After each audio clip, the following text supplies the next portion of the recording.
morning, guys. So it's Friday morning.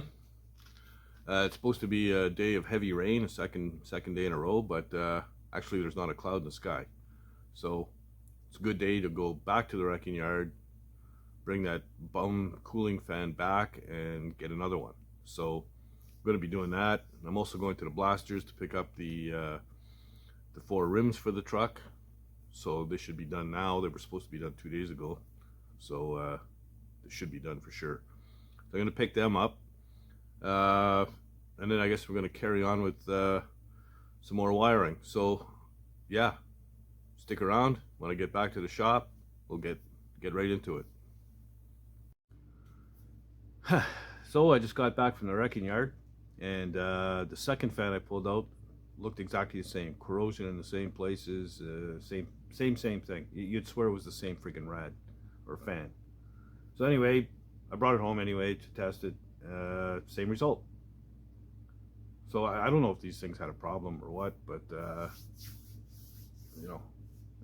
what are the odds both of them are no good? So anyway, it was $45 out the door from the wrecking yard for the fan. I'm gonna bring it back and take a credit. I'm gonna need a battery anyhow, so I'll just put that towards the battery. But just for the hell of it, just for shits and giggles, I went on Amazon. I'm expecting $350. Well, they got a whole kit there for $95. 102 delivered to my door. 102 bucks. Okay, so $60, not even $60 more. You get the temperature sensors, you get the mounting hardware, you got the relay, you got the circuit breaker, everything complete, plug and play. It's reversible, so you can be push or pull fan, whatever. Moves a lot of air, whatever. For a few bucks more, and it's brand spanking new, no issues, no worries. Install it and done. So it'll be here Monday. I ordered it. I mean, that's crazy. So if I knew that, I should have checked first. I wouldn't have even gone to the wrecking yard to root around through rusty junk looking for something that might or might not work. But anyway, it's on its way. It'll be here Monday. So I'm just going to carry on with wiring stuff up in the interior. Yeah, so stay tuned and I'll show you where I'm at on that. And yeah, there's plenty of stuff to do, so just gonna keep plugging away at it.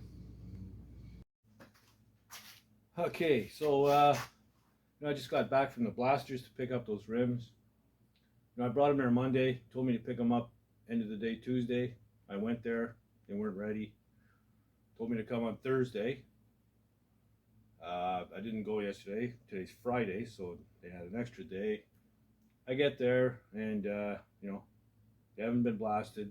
They're sitting there in a mud puddle. One of them's almost submerged. So I'm a little pissed off. So I back up to the rims and I start throwing them in the truck. The guy goes, "Hey, we'll get them done by Monday for sure." I said, "Well, you lied to me twice already.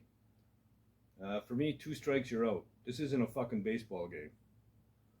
So no, I'm out of here. I'm going somewhere else." He says, "Well, you don't have to be a dick about it." I just don't understand how some people stay in business. I said, "Yeah, I do have to be a dick about it because it's the only thing a dick will understand." So anyway, the rims are back in the back of my truck. So I've got 2 choices, either all the way on the other end of town. It's about a 40-minute drive one way. I'd have to make 2 trips to bring them there and then pick them back. That's almost 3 hours of driving. My gas, my time, Or I could pick up a couple of bags of sandblasting sand and blast the damn things myself in the same amount of time and pay nothing. So I think that's what I'm going to do. But anyway, just thought I'd get that out. I was losing my mind over there. Anyway, we'll get back into the wiring in a few minutes and show you where I'm at. All right, so if I did get started on my little connector here last night. I just finished it off. I wanted to get tape in between each of these wires, and then I wrapped the whole thing up. So the colors sort of matchish, kind of what they're supposed to be. So I've got 3 wires left to hook up. We got the white wire that goes to the brake switch. Got the brown wire. Brown wire is going to be a hot wire for the 4-way flashers, hazards. And then I've got the black wire, which is the ground for the horn. So yeah, those are the 3 to hook up, and that's it. So the lighting is basically taken care of. I got to pull my ignition switch out again and hook up my tail lights. I forgot for some reason, but there's a lot going on. So you know, now I did run a wire with my harness here for a horn, but I'm thinking that this wire here, which is relay out, so the relay, I believe, is the switch for the horn. When you ground out the push the button on the horn, that grounds out, triggers a relay, and sends a signal off of the 87 post on the relay, and that's what this wire is. So I think this should go to the horn. I'm going to research it, but I'm pretty sure that's how it goes. This white wire here is a powered accessory wire. That's going to power my dome light up there. So that's taken care of. So I've got, you know, I just got to hook into my brake switch now. 2 pins here. And see if you can see that. Yeah, 2 pins. So one of them is going to be this white one, and another one is going to be the red one. It's over here somewhere. It's marked brake switch on it anyway. And this here's my dash lights off my headlight switch. So what's this one? This one is, oh, that's the gauges. So yeah, got this just about dialed in here. So what's left now is pretty much ignition stuff and power up the fuse panel, and just some little stuff tidying up. I want to set that thing up somewhere up and out of the way, but away from everything else, because they do get really hot. So anyway, it is what it is. So yeah, we got a real good dent on it.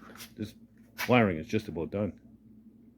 Okay, so I've tidied up in here a little bit, and for the purposes of easier explanation, I'm going to call these 2 things, call this one the headlight loom, and we'll call this up here the signal loom. That's the connector that goes into the steering column. So yeah, that'll be the signal loom, and the dimmer switch will be the headlight loom. So keep that in mind for later.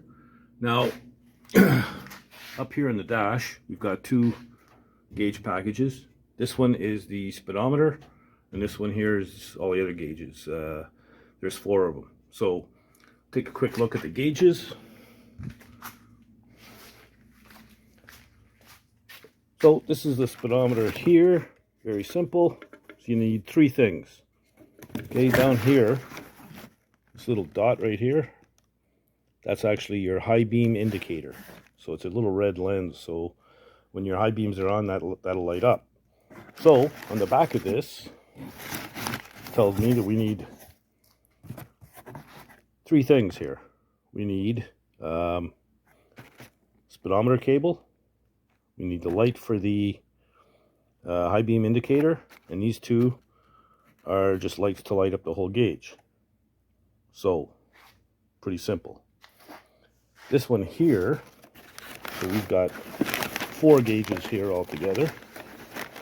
We've got our fuel gauge, amp gauge, oil pressure, and temperature.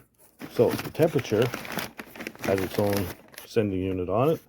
Don't have to worry about that. Just got to feed that through to the engine and screw it into one of the holes that are there for the temperature gauge, wherever there's coolant. Then you've got this one here. This is your oil pressure. There's a little line, hose or whatever, that'll be coming from the oil pressure sending unit. And then you've got, this here is the sender for the fuel gauge. And then you got your two points for your amp gauge. So there's only a few things coming out of each hole. So on the speedometer side, I only need 3 wires. I need the light coming, or a wire coming from the headlight loom, from the high beam, because when you click on the high beams, that little red light will come on. I need a wire coming out to light up the gauge. There's 2 little bulbs. And then of course the speedometer cable. So that's all I need coming out of this hole. Out of this hole, I need the I need my line from the oil sending unit to hook up to the back of the gauge. I need the wire from the sending unit at the fuel tank at the back of the truck for my fuel gauge. Some lights, and then whatever wires from for power for lighting everything up, and coming from the alternator and all that stuff, whether it's charging and all that stuff. So pretty simple stuff, really. Nothing crazy. Now, for the high beam indicator, I'm going to cut into and splice into one of the high beam wires, which is the darker green one. I'll just jump off of one of those and run a wire up to the speedometer hole. I've got 1 wire left coming out of the firewall that I have to do something with, and that is this one here, which is my sending unit. I need to extend it a little bit. I made it too short. My bad, but whatever. I'll add a piece to it.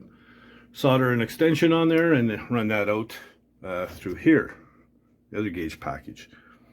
And then for the, also up here, I'm going to put in a couple of signal light indicators. I'm not sure exactly where, maybe here and here, or on either side of the gauges, or maybe I'll use this hole here and drill another hole corresponding over here, whatever. But I need to jump off of the signal left and right front that's on my signal light loom. So that's it for that. Then this stuff is all done. That's finished. And then as far as down here, there's a bunch of wires here, right? Now, you got to remember that the fuse panel, like the whole wiring harness, is a 12 circuit deal. Well, I'm only using 8, I believe. So I've got 4 circuits that I'm not using. So I'm going to separate which wires are in here that are part of those 4 that I'm not using. I'll just coil them up real tight, tuck them in under the dash, and whatever's left will be the power wire to power up the fuse panel. It'll be the brake switches in there, one of the red ones, and ignition. And that's it. The rest of it I don't need. So pretty much this is done. I mean, there's not a whole lot left to do. So I was going to go with a on-off key and then a push button, you know, maybe here or something, or here to start it. But I think I'm going to get an ignition switch, proper one with all the, you know, accessory and power on and start everything on one switch. It'll just be easier. So that's where I'm at. So I'm going to go ahead and work on finishing all these little things up. And then I got to think about a battery box and where I'm going to put it. So yeah, wiring is essentially bagged and done. I like it. So there you go. Okay, so once I tidy up the rest of those little wiring things, I'm going to need to figure out where to put my battery. I think I'm going to put it right about here. I'll just make sure I space it away from the firewall enough to, you know, come past the blower motor. And yeah, we're good to go. So it'll be right around here somewhere. And then I'll bring whatever power wires and stuff I need down through here. Everything will be nice and clean. And yeah, so once I get the battery box built, I should probably pick up a battery first and build the box to fit that size. So that's probably what I'm going to do. I'm going to use my credit that I have at the wrecking yard from those bullshit fans, and use that towards battery. They give you a 2-year warranty, and they test them before you take them out. So yeah, I'm going to pick up a battery and go ahead and build a box, and then we can hook all this stuff up and test everything out. I'll start putting lights in the fenders and all that kind of stuff. So there you go.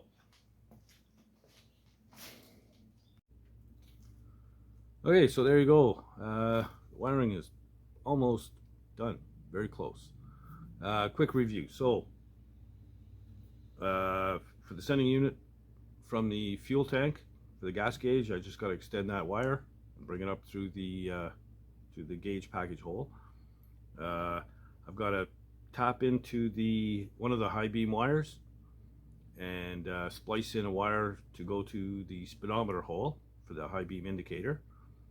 I've got to splice into both front signal light wires, one on each side of the dash for your signal indicator, so when you turn left, the left light goes on and the right light goes on, vice versa, and both of them will flash when your 4-ways are on. So got those to do. What else? Yeah, once I separate the wires that I'm not using anymore, or not going to be using, like I said, I'll just coil them up real tight, tuck them up under the dash, and in case somebody wants to hook something additional up later, they'll have a couple of wires there, that they can get power from. And I was going to go with a off-on switch, something like this one here, right? Just off and on, and then a push button to start it. But I think I'm going to get a real ignition switch. So yeah, I'll get that. So my next step is I got to get a battery here, get that in place so that I can run the power wires and all that stuff, and get this thing powered up so I can start testing it. And the only other thing I've got to hook up is the cooling fan when it gets here. So, but the cooling fan, I just have to bring power to it. All the rest of the switching is taken care of with the relays and the sending units and all that stuff. It's all complete. So I just got to get power from the battery, and I think probably keyed power as well. So yeah, and then the rest goes together on its own. It's standalone kind of deal. So I need that battery in place. So I'm gonna pick up a battery probably Monday or something, and build a box and get that in place, and then I can start firing things up. What else? Yeah, I guess in the next video that'll be tearing out not tearing it out, but pulling apart the rad support, taking the rad out, pull the fan off the engine, get my power steering pump finally done, get the alternator moved back a little bit, get the belts on and all that stuff, get it wrapped up. Then I can put it together for the last time, tighten everything up, fenders included, and call the front end done. I can get the grill on, I can do all that stuff. So yeah, that'll be the next video, I guess. And yeah, having the wiring done is a huge deal. A lot of guys are afraid of wiring, but like I say, if you take the easy things first, get them out of the way, you end up with fewer and fewer wires to play with. So it gets easier as you go. So do the easiest stuff first. Like for me, it was the wiper, the heater, those kinds of things. That gets rid of a bunch of wires. And you do your signal switch that plugs into the steering column. That's 8 wires right there. Your headlight switch, there's another 3 or 4 wires there. So next thing you know, you're down to just a few wires. So it becomes easier as you go. So anyway, that's how I do it, and it works for me, I think. We'll see when I get the battery hooked up. If nothing works, then maybe I'm not that good. But we'll see. And yeah, that's it. Big one out of the way. I could almost cross that off the list, and that's a huge one. So there you go. New subscribers, thank you very much. If you haven't already, please subscribe. My ego can use the help. And don't be shy. Leave comments down below. I try and get back to everyone that sends me a comment. So you know, if I have missed you, sorry, but I try not to miss any. And I enjoy reading the comments, and even get the odd hot tip from guys who know a lot more than I do. And there's a lot of guys like that, believe me. And yeah, so there you go. And if you're not doing anything else, get out in the garage and build something, man. Later, guys.